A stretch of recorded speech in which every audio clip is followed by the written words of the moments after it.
just how disappointing is it now have back-to-back games where you are hearing boos at home, and maybe you felt again that some of those boos, or many of them, were deserved from the effort that your team showed out there? Yeah, we deserved it for sure. Fell behind immediately.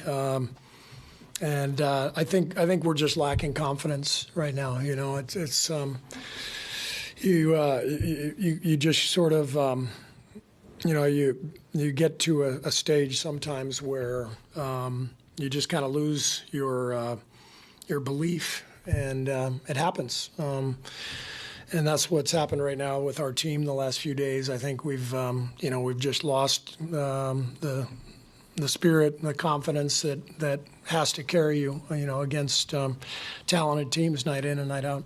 So some of your roughest nights this season have been kind of like blown leads, but are these two nights is this a more concerning, thing to happen? Of course. Yeah, we weren't competitive these last two games, and that one of the coaches on the way down said we're the quietest team ever, and I think without Draymond and Chris, it's really exposed. Just there's not much chatter defensively.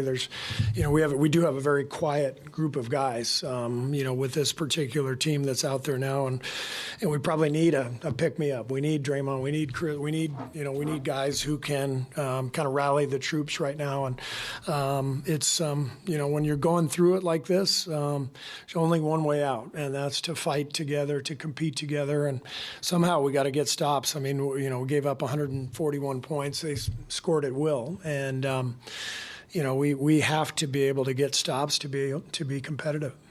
Steve, I know when you guys came back from Denver on Christmas, you guys kind of looked forward to this homestand as a chance to kind of come together. Now that it's over, what do you make of what happened over the course of these last 7 games?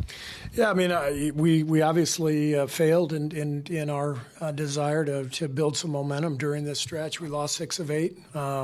Obviously, the Denver game was a gut punch. That's the one we felt like we had, and they snatched it, and I think that really with the injury to Chris, it seems to have just kind of sapped us a little bit of confidence and direction. We just seem out of sync, at both ends right now. Coach, in the past you've talked about in some of these situations and tough games, going back and going through them, watching them. What can you take away from this game following Sunday, and will you go back and watch it with the same intensity? I mean, definitely going to watch it. But we head to Chicago tomorrow. We got a back-to-back. So, I mean, this is the NBA. There's not much time to sort of get yourself together and reconnect, refocus, all that. I mean, there's a game instantly, and so we have no choice. We got to get better quickly, and we got to be more competitive and more connected, and we got a big job ahead for sure. Podziemski's been playing well for a rookie. Dropped into this. What do you think's happened kind of last couple of games? Is it just size? Maybe some bigger wings getting to him? What I think was minus 31 tonight. What do you see happening with him? Well, it could be a little bit of the rookie wall. This is the time where you've played a lot of games, and the calendar turns, and you still have 50 games left, whatever it is. He may be a little tired, but last couple of games he hasn't knocked down a shot, which sometimes when the shot goes, it looks worse than it is. But I do think his defense hasn't been as good these last couple games. Could be size, like I said, could be rookie wall, but he'll bounce back. I believe in Brandon. You mentioned you think the team has kind of, in a sense, lost some of its confidence, which, points to not just solely being a basketball thing. Do you think, a road trip where you guys are, a little together more and away from some of the noise here at Chase Center, do you think that can be helpful? I hope so. That's we got our next 4 on the road, so we got to get it together. After the Denver loss on this homestand, Steph said, we're not losing hope, right? We're not losing hope yet, but where is the line between loss and confidence right now and losing hope?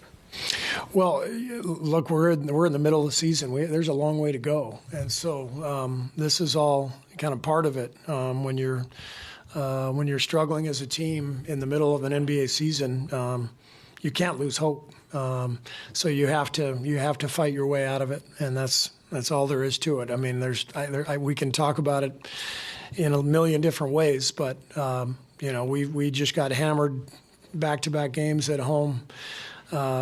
We got to get better in a hurry.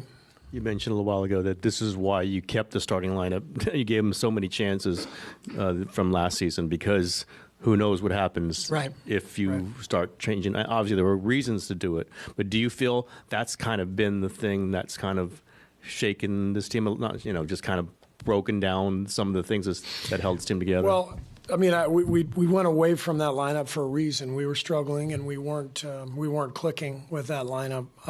But the result has been we're scattered. We're all over the place with lineups. We're trying to find different combinations, and whereas a lot of teams like New Orleans are really rounding into form. They know exactly who they are. We're scattered, and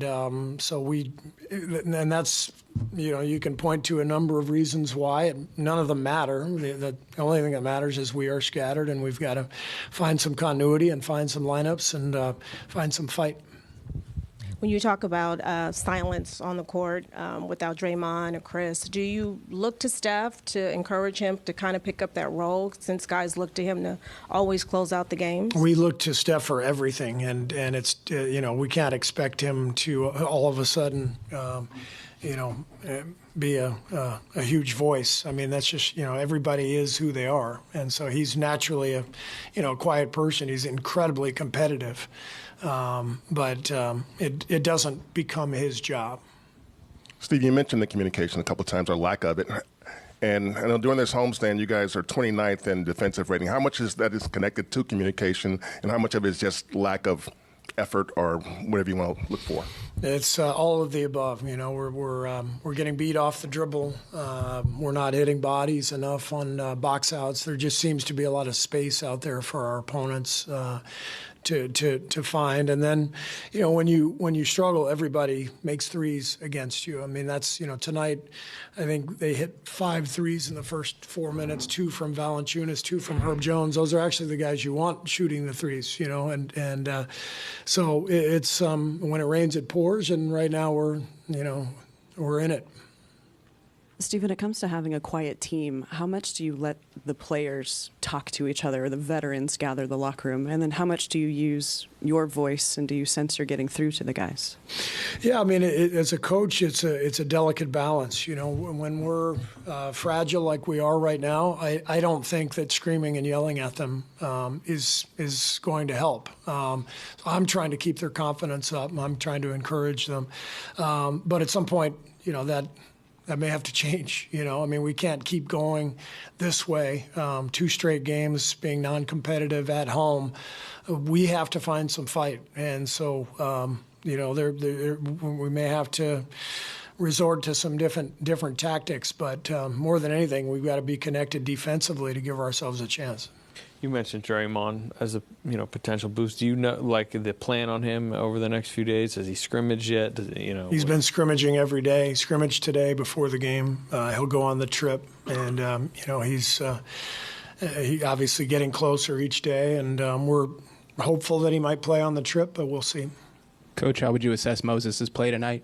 Moses was great. I thought he really competed. He attacked the basket, dove on the floor a couple times for loose balls, was fighting for rebounds. So it's so disappointing that he tweaked his calf. I think he said it was not bad. He said he strained it, but I believe he'll be getting an MRI. But I thought he really competed.